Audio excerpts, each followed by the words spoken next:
I'm Rose, I'm Rose, I'm always Rose. Everywhere I goes, I'm being Rose. I'm Rose, I'm Rose, and always Rose. And I ain't stopping till everyone knows. Hello, my rosebuds, and welcome to my channel, Being Rose Street, where I'm more than a dozen roses. Yep, I'm a jack of all trades and a master of some. So if you like my videos, don't forget to like, comment, share, and subscribe down below. And while you're down there, hit the bell icon so you'll be notified for whenever I post new content. On today's episode, it's called Loving Yourself. And I feel that it's a really big topic for me because I didn't come in my life. I came from a very poor household. We didn't have much of anything, and we weren't like there wasn't anything high class about us, except we had our pride.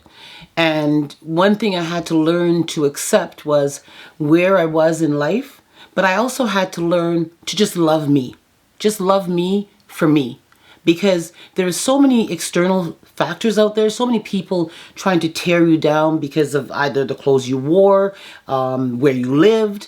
I came from Sandy Hill, and if anybody knows Sandy Hill, it's in Ottawa, and I used to live in veterans housing.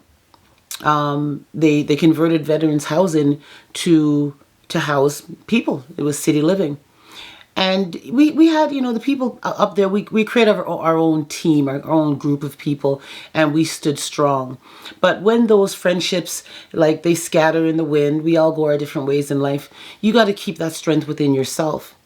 And I had to find my strength. And the way I found my strength was by rethinking, reviewing, and refocusing my lifestyle. But loving yourself starts right down in the core of who you are. There's a saying, it's not mine, but I just love it. And it says, unless I accept my faults, I will most certainly doubt my virtues. And that is true. It was true then when I heard it, and it's true now. I live my best life. Now, I'm not the richest woman, but neither am I the poorest woman. But what I am rich in is heart. I'm rich in heart, and I'm rich in soul. And I'll tell you how I did it. When people see me, they always say, are you always happy? And I look at them like, yeah, most times, aren't you? And the overwhelming response that no, they're not, used to shock me. I used to be really, really shocked that people were not just happy being themselves. They weren't. And they said, well, how do you do it? I said, well, first of all, what other people think of me is none of my business. That's number one. Right? And what I think of myself means everything. And that's how I put things in perspective. I loved myself for where I was. First of all, I don't know if you can notice my body type, but I'm not the thinnest person in the pack right now. But I used to be. I used to be very slender. I had an athletic body. I was a ballerina in high school. I was an athlete. I had a really, really low body fat. I was solid. And then life happens. I'm a 50-year-old woman right now. Life happens.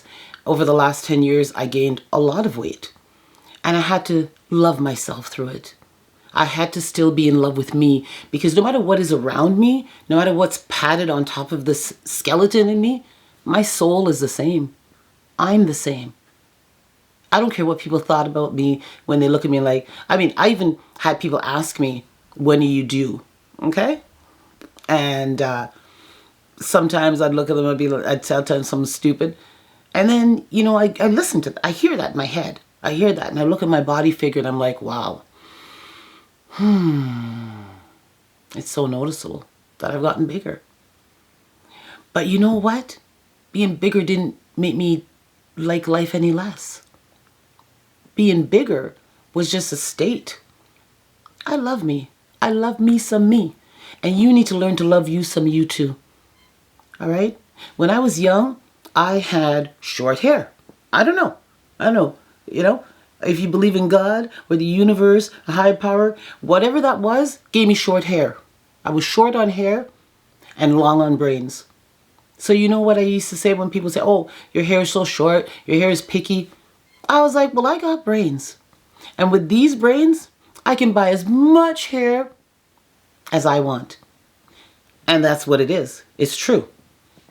Yeah, you see me with all my different hairstyles. Pfft, that's okay. Because the hair doesn't make me Rose Street.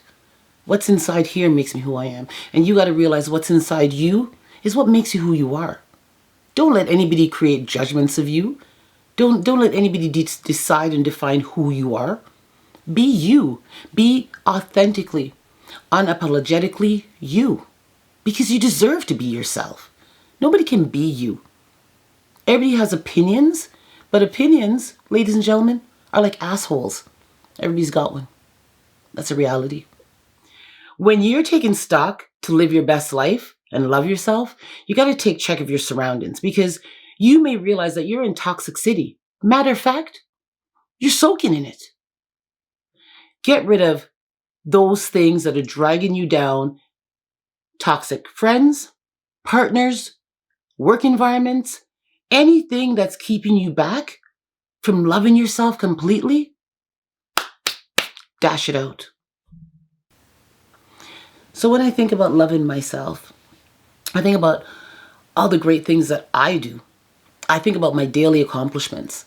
I think about where I came from and where I am.